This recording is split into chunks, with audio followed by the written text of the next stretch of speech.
And not too long ago, Alan got engaged to a beautiful girl named Heather. And we call her our hospitality manager, because it sounds more professional than tour mom. And last September, we went up to Alaska, and we brought Alan and Heather along with us. And yeah, you guys should come. We do it pretty much every year. It's about a week in Alaska, and if this is what spring-like is here, then you'll love it up there.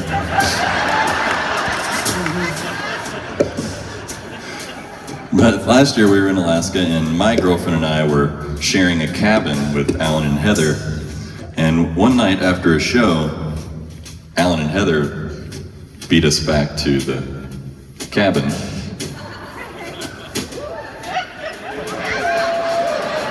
This is a family show. This is not going where some of you think it's going. Unfortunately for Alan. Instead, we got back to the cabin, and their car was there, but they weren't there. And we thought, you know what? I bet they took a walk, because there's a cliff half a mile away, and you can see the sunset from there.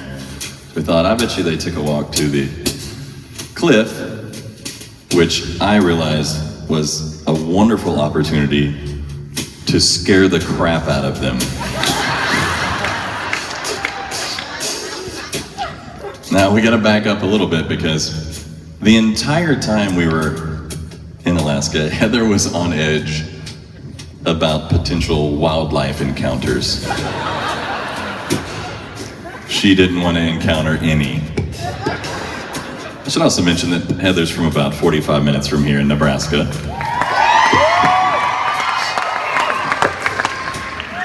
Anyway, so my girlfriend and I take off down this path. Now, the path isn't so much a natural path, so much as it is just some dude mowed through an overgrown field. And hopefully he just knew where the cliff was. Because, I mean, it's like taller than we are at grass, and then, anyway. And so we start heading down this path, and all of a sudden we hear them coming back. So we just do this.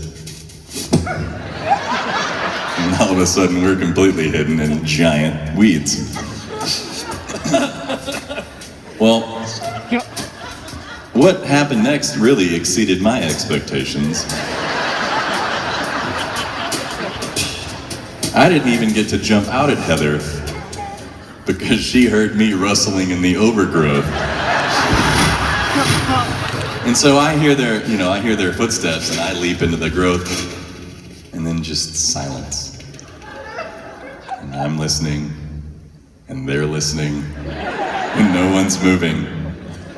Well, somehow they managed to very quietly and ninja-like turn around and go back the other way and take the extremely long way home. From the cabin to the cliff, like I said, it's about a half a mile. The way they were gonna go, several miles to get home, but that was a good alternative for Heather to not encounter whatever this mystery was in the weeds.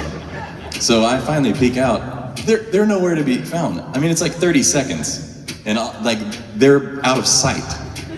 Heather is scurrying away. So I take chase. Man, I wish I'd been there. Luckily, I caught up to them on a gravel road, and I'm in boots, which I guess might sound like hooves or something. Bear claws. And I don't know what Heather thought was coming up behind her, but if it was an animal, this was her tactic.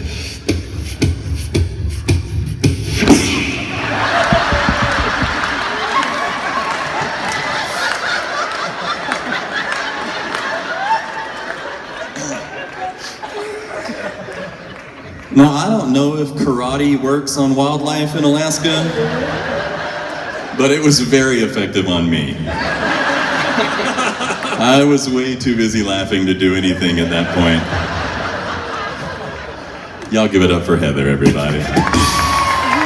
Come on, Heather, come on out here. Take a bow. Spotlight on Heather. She loves it when we bring her on stage. She takes such good care of us.